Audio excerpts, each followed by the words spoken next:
பிரியமான சகோதர சகோதரிகளே, எப்படி இருக்கிறீங்க?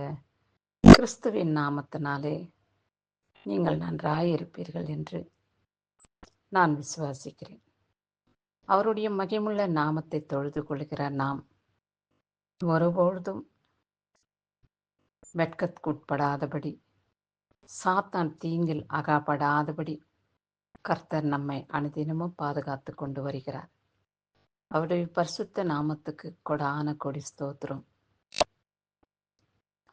அதிகால வேளையிலே அவரை நோக்கி கூப்பிடும் பொழுது அவருடைய சத்தத்தை கேட்கிறவர்களாய் நாம் இருக்க வேண்டும்.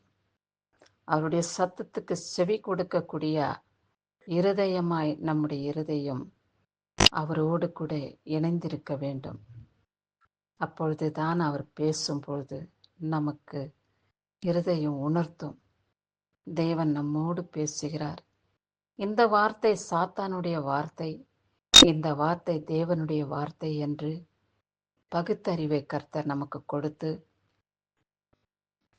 அவருடைய சத்தத்துக்கு நாம் கீழ்ப்படிந்து நடக்க பரிசுத்த ஆவியானவர் நமக்குள்ளே வாசம் பண்ணுகிற தேவனாக இருக்கிறார்.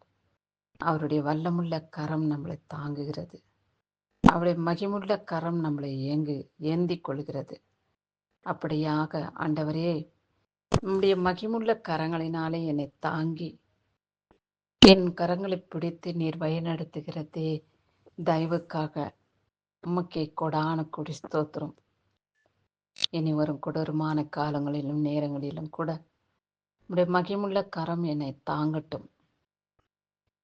உம்முடைய வல்லமுள்ள கரம் என்னை ஆட்கொள்ளட்டும் என்று நாம் செபிக்க வேண்டும். அப்படி செபிக்கும் பொழுது கர்த்தர் நிச்சயமாகவே நம்முடைய சத்தத்துக்கு செவி கொடுத்து சத்தத்தை கவனித்து நம்முடைய வேண்டுகோளுக்கு ஏற்றபடி பதில் கொடுத்து நம்மளை ஆசீர்வதிப்பார்.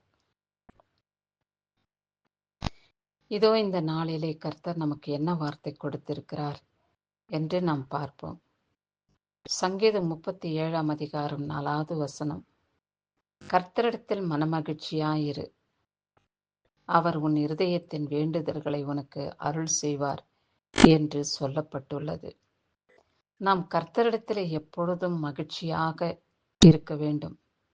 நாம் சந்தோஷமாய் இருக்க கர்த்தர் விரும்புகிறார். நீங்கள் என்னிடத்தில் வேண்டிக் கொண்ட வார்த்தைகள் எல்லாம் நான் நிறைவேற்றுவேன் என்ற மனமகிழ்ச்சி உங்களுக்குள் இருக்க வேண்டும் என்று கர்த்தர் விரும்புகிறார்.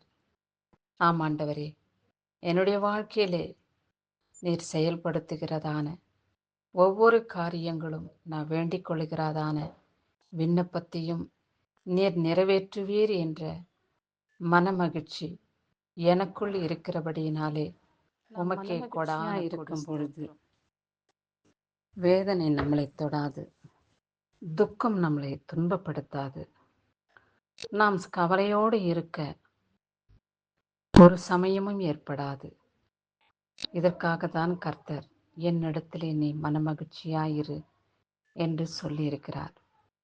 ஆண்டவரே, எனக்குரிய காரியங்களை நீர் எல்லாம் பார்த்து கொள்வீர்.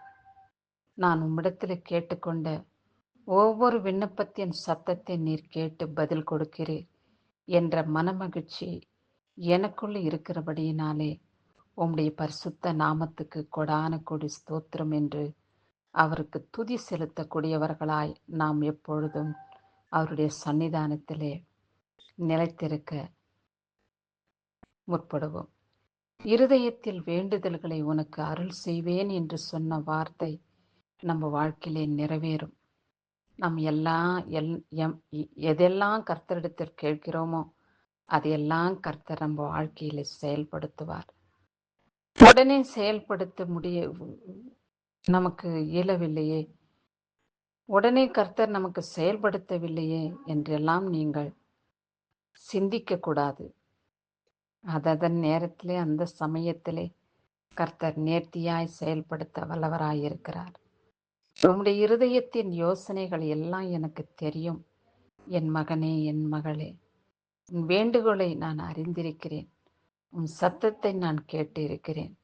உன் சத்தத்துக்கு நான் செவி கொடுத்து உன்னுடைய தேவைகள் அனைத்தையும் மன விருப்பத்தையும் இருதயத்தின் யோசனையின் சிந்தனைகளையும் நான் நிறைவேற்றுவேன் என்று சொன்ன இயேசு மகாராஜா அப்படியாய் உங்களுடைய வாழ்க்கையிலே உங்கள் வேண்டுகோளை ஏற்றுக்கொண்டு உங்களை மன விருப்பத்தையும் உங்களுடைய இருதயத்தின் யோசனையின் சிந்தனைகளையும் அவர் அறிந்து நிறைவேற்ற வல்லவராயிருக்கிறார். இந்த வார்த்தையை சங்கீதம் 20ஆம் அதிகாரம் 4-5 வசனங்களிலே சொல்லப்பட்டுள்ளது. இந்த வார்த்தைகளெல்லாம் நம்முடைய வாழ்க்கையிலே நடைபெறும்போது நிச்சயமாகவே நமக்கு முடிவு உண்டல்லவா?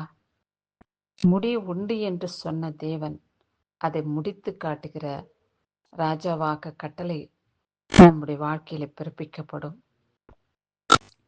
பரலோகத்திலிருந்து இப்பேற்பட்ட வார்த்தைகள் கர்த்தர் நம்மோடு கூட பேசுகையிலே நாம் எதற்கும் துக்கிக்கவோ துயரப்படவோ வேதனைப்படவோ கூடாது என்று இந்த வார்த்தையின் நிமித்தமாய் நாம் அறிந்து கொள்கிறோம்.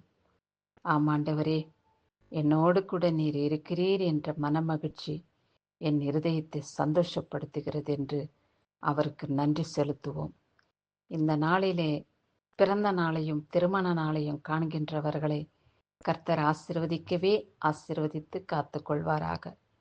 உங்களுக்கு நான் சொல்லக்கூடியது, கர்த்தரிடத்தில் எப்பொழுதும் மனமகிழ்ச்சியாயிருங்கள். எதை குறித்தும் கவலைப்படாமல் துக்கப்படாமல் அவருக்கு வெளிப்படுத்துங்கள். விண்ணப்பத்தின் மூலம் உங்கள் இருதயத்தின் வேண்டுதல்களை அவர் உங்களுக்கு அருள் செய்வார் என்ற மனமகிழ்ச்சியோடு தைரியத்தோடு சந்தேகப்படாமல் நாம் வாழ்ந்து வந்தால் நிச்சயமாக கர்த்தர் உங்கள் விண்ணப்பத்தின் சத்தத்துக்கு செவி கொடுத்து உங்களை ஆசீர்வதிக்கவே ஆசீர்வதித்து காத்து கொள்வார்.